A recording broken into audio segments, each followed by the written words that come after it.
UConn against BYU. This one at TD Garden in Boston. Kind of fun there, I must admit. UConn always plays a couple games at Madison Square Garden, but they have fans all over New England, so it's really cool that the Huskies get to at least treat their fans, north of Connecticut in Massachusetts and get a game in Boston.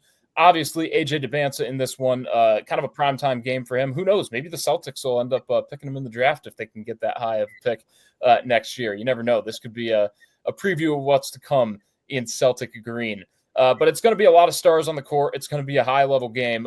Dan Hurley and, of course, obviously BYU with Dybantsa and Richie Saunders. Just a lot of names, a lot of faces in this one.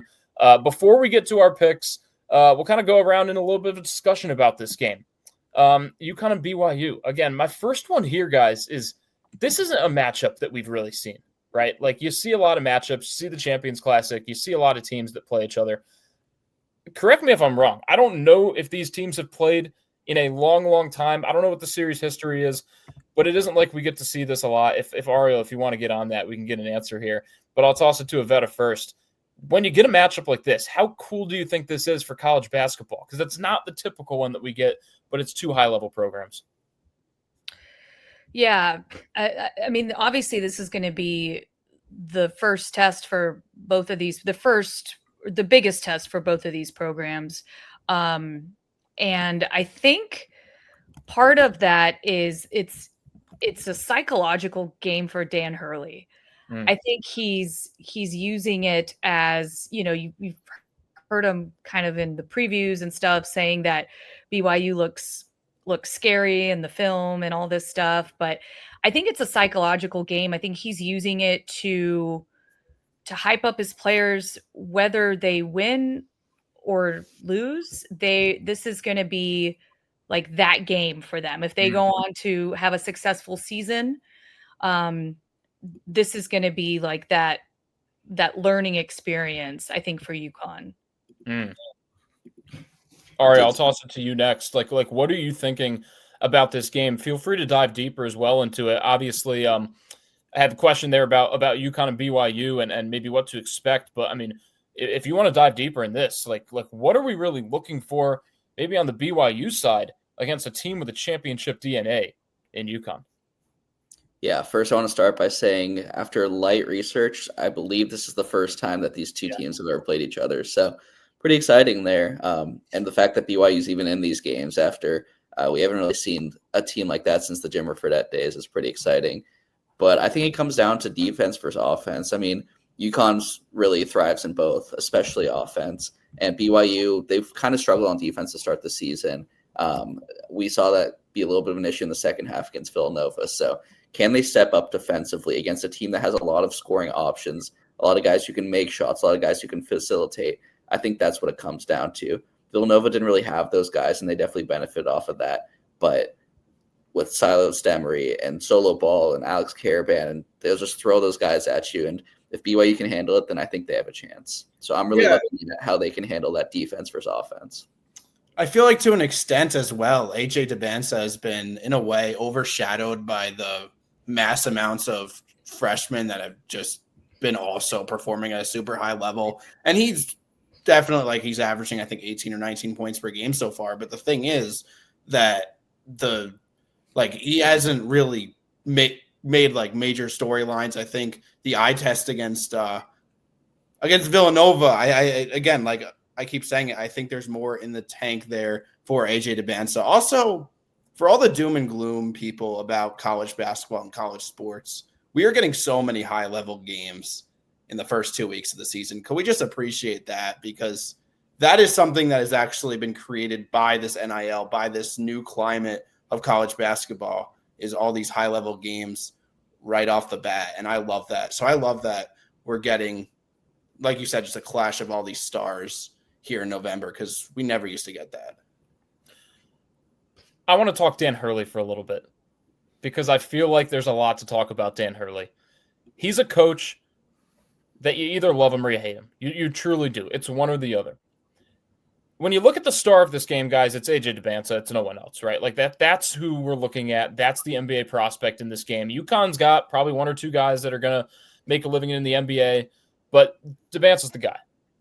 But then you look at Dan Hurley, and he's really the face of college basketball from a coaching standpoint because he literally makes the craziest faces of any coach in college basketball. And he's always in, I feel like you watch any Sports Center and you're going to see Dan Hurley and okay, he made this comment. He said this. Look at this. Is he good or bad for the game? That's my question. And then we'll pick.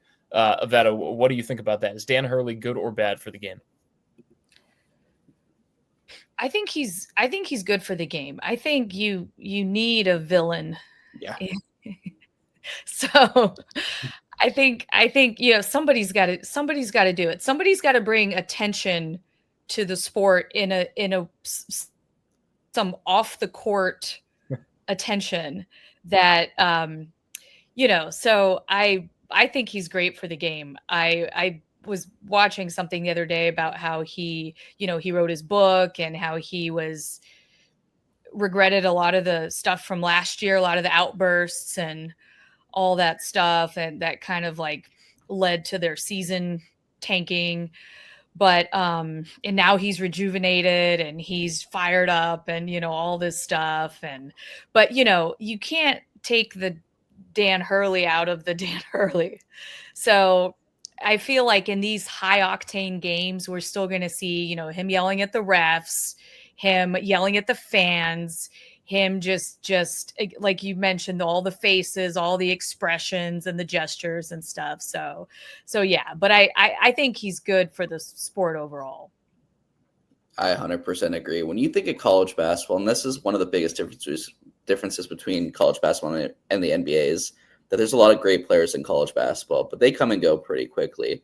But one thing that stays is those coaches, and they're the ones who build the program. Those are the ones who maintain the success of the program. And what makes college basketball so great, especially Matt, your Big East back in the days, all these legendary coaches, you got Bobby Knight, you got Jim Boeheim, Jim Calhoun, and now Danny Hurley's kind of the face of that with a lot of these older coaches retiring. So when you have guys in college that no matter what, the transfer portal happens, guys go to the draft, guys graduate, you can come back every year and be like, I know Danny Hurley is going to be leading this team. Then that's great for the sport, and that's great for viewership and great for everything else.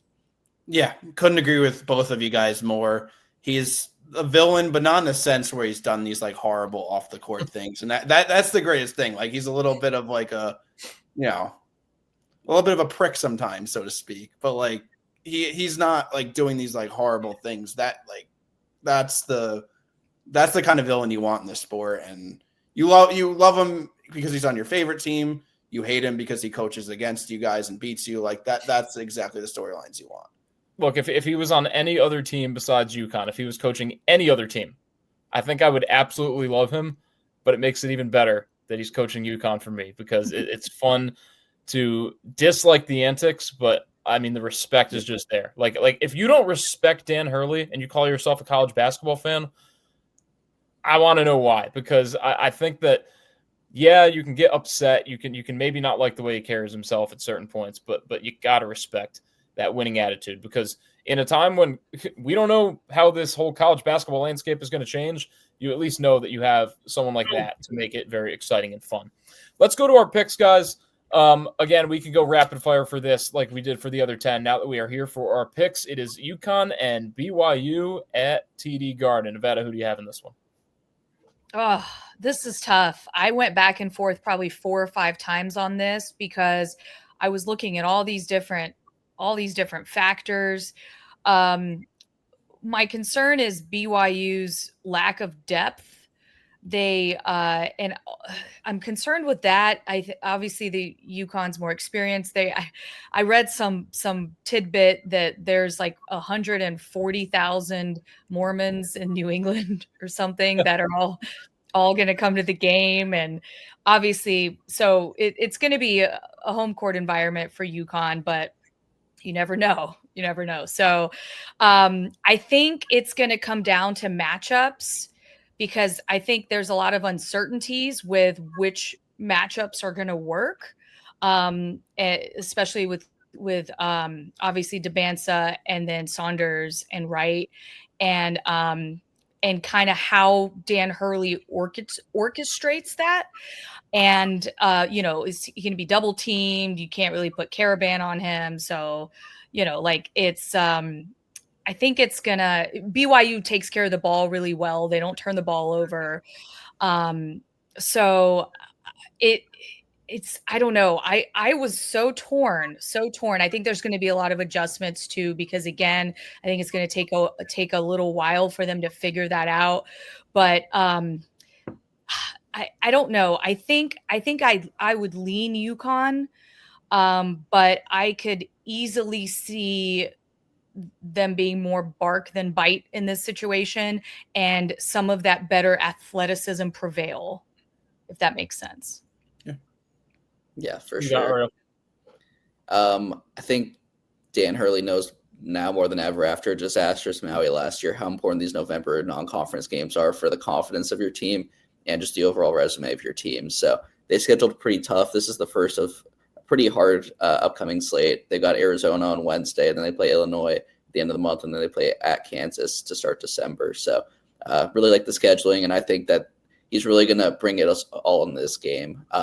Also, BYU, I just haven't been that impressed with them. They played well against Villanova for the first half, but I think the takeaway from that game is Villanova looked better than we thought, more than BYU is a top 10 team. And then last game they played Delaware at home. They trailed by 3 at half to a Delaware team who lost to a Division II team just a few days ago. So I think UConn gets it done. I think that experience really matters, and BYU might be a little shorthanded with some off-the-court incident that happened today. Yeah. So I don't think that'll make too much of a difference, but I think UConn still takes it. No, I mean, when there's turmoil, instability in the program, that does make a difference. Because I was leaning BYU before this, but I am going to go with UConn. I just a more trustworthy pick. BYU has definitely had a long stretches of time throughout games where they've not looked good. I'm going to go with the Huskies as well. Yeah, I mean, I'm going to be honest. I think that Solomon Ball is a guy that we have to look at here. He's a guy that I consider him easily one of the best guards in the country. I think we haven't stated as well, Debanza is from near Boston. And so obviously it's a homecoming for him. So he's going to have, a lot of fans there rooting him on as well. Probably some people that'll be cool for him to experience that. But I just think UConn's experience, when you got Solomon Ball, when you got Caravan, when you got Terrace Reed, you can just name off the guys. Hurley's going to have them prepared. I think that's going to be enough. And I want to look at one more factor here, guys, because this is very interesting to me. BYU played 3 games in the Northeast last season. They played Providence, and they lost to Providence by 19 points last year. That's not too far from Boston. Okay, maybe that's just a one-time thing, right? Well, obviously, if you consider it Northeast, I'm considering it Northeast for BYU purposes. They played a game at Cincinnati when they have Cincinnati on the road, lost by 18 points. Then, in the NCAA tournament, they lose by 25 points to Alabama. I was at that game. It was in the Prudential Center in Newark, New Jersey. So your 3 games in the Northeast, you lost by double digits. It wasn't even close with any of them.